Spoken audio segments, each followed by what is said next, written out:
জাতীয় জাদুঘরে অনুষ্ঠিত হয়েছে ছায়ানীড় আয়োজিত গ্রন্থের প্রকাশনা ও সংবর্ধনা অনুষ্ঠান 2025। শুক্রবার 25 এপ্রিল বিকেল 4টার দিকে জাতীয় জাদুঘরের কবি সুফিয়া কামাল মিলনায়তনে ছায়ানীড় আয়োজিত গ্রন্থের প্রকাশনা ও সংবর্ধনা অনুষ্ঠানের আয়োজন করা হয়। এই সময় উপস্থিত ছিলেন বাংলাদেশ রেলওয়ের মহাপরিচালক মোহাম্মদ আফজাল হোসেন। বিশেষ অতিথি হিসেবে উপস্থিত ছিলেন ছায়ানীড়ের উপদেষ্টা আবুল কাশেম চৌধুরী, শাহাবুদ্দিন মেডিকেল কলেজের সাবেক প্রিন্সিপাল অধ্যাপক ডক্টর মোহাম্মদ রুহুল আমিন। তারকা অতিথি হিসেবে উপস্থিত ছিলেন চলচ্চিত্র অভিনেতা DA তাইব। আমাদের এই চলচ্চিত্র অঙ্গন নিয়ে আপনারা লিখবেন, আপনাদের লিখনির মাধ্যমে ভালো ভালো গল্প উঠে আসুক, সেই গল্পগুলো সিনেমা তৈরি করে সমাজে ছড়িয়ে পড়ুক। নেশাকে না বলবেন, উশৃঙ্খলতাকে নেগেটিভ করে দেখাবেন এবং বাবা মার সাথে সন্তানের একটা সম্পর্ক, একটা বন্ধুত্ব এটা তৈরি করতে হবে। এটা বিশাল একটা হাতিয়ার। এখানে আসার আগেও একজন দেশের সুপারস্টারের ওয়াইফ আমাকে ফোন করেছিলেন যে তার সন্তানটা ডিরেল হয়ে গেছে, নেশাযুক্ত, ভয় পায় তাকে কিছু বলতে, যদি মারে হাত তুলে।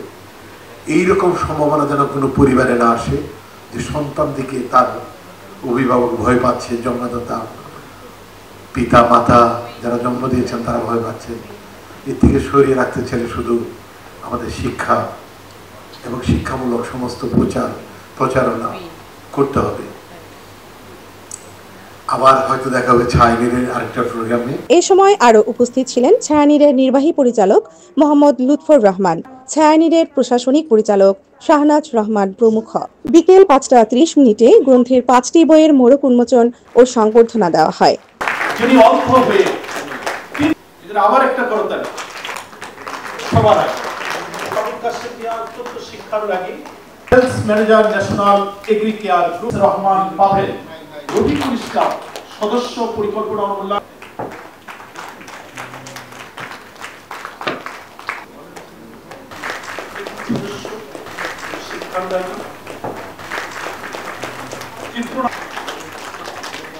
এখানে 2 লাখ জন ছাত্ররা প্রোগ্রাম আছে। এখন কৃষিবিদদের ভিতরে কোঅর্ডিনেশন রাখা, একটা সমঝোতা রাখা, যে ছায়ানীড় যে উদ্যোগটা নিয়েছে আমি এই উদ্যোগকে স্বাগত জানাই এবং আপনারা যারা কন্ট্রিবিউশন করছেন লেখক হিসাবে প্রত্যেককে স্বাগত জানাই। ভালো হোক মন্দ হোক, একদিনই ভালো হয়ে যায় না, ভালো হয়ে যাবে। হয়তো চেষ্টা করলে আপনারা আরও ভালো করতে পারবেন। করেছেন আমি ধন্যবাদ জানাই এই জন্য যে হয়তো আমাদের এই যে লেখনী এটা যদি হয়তো প্রকাশ যদি এভাবে না হয়, হয়তো সবাই আমরা একটু কালের বিবর্তনে আমরা হারিয়ে যাব, কিন্তু এই গ্রন্থগুলো থেকে যাবে। এ থেকে আমাদের পরবর্তী প্রজন্ম জানবে যে আসলে এই আমাদের জেলার ইতিহাস এবং ঐতিহ্যগুলো জানতে পারবে। তো আমি এই জন্য ছায়ানীড় কর্তৃপক্ষকে তাদের এই প্রকাশনার জন্য ধন্যবাদ জানাচ্ছি। উক্ত অনুষ্ঠানটিতে সভাপতিত্ব করেন ইতিবাচক চিন্তার সৃজনশীল লেখক, ব্যুরো বাংলাদেশের চেয়ারপারসন ও ছায়ানীড়ের উপদেষ্টা ডক্টর ইউসুফ খান। মনের মতো কর্মসূচি, প্রাণের মতো কর্মসূচি আমার ভীষণ ভালো লাগলো। ছায়ানীড়ের মূল স্লোগান হইল সর্বস্তরে বাংলা ভাষা শুদ্ধ বানানে, শুদ্ধ উচ্চারণের চর্চাকে গতিশীল করা। এইটা হয়েছে ছায়ানীড়ের মূল স্লোগান। নেক্সট যে স্লোগানটা সেটা হয়েছে প্রকাশনা কর্মসূচি। এই প্রকাশনা কর্মসূচি থেকে আমি বিমোহিত, মুগ্ধ।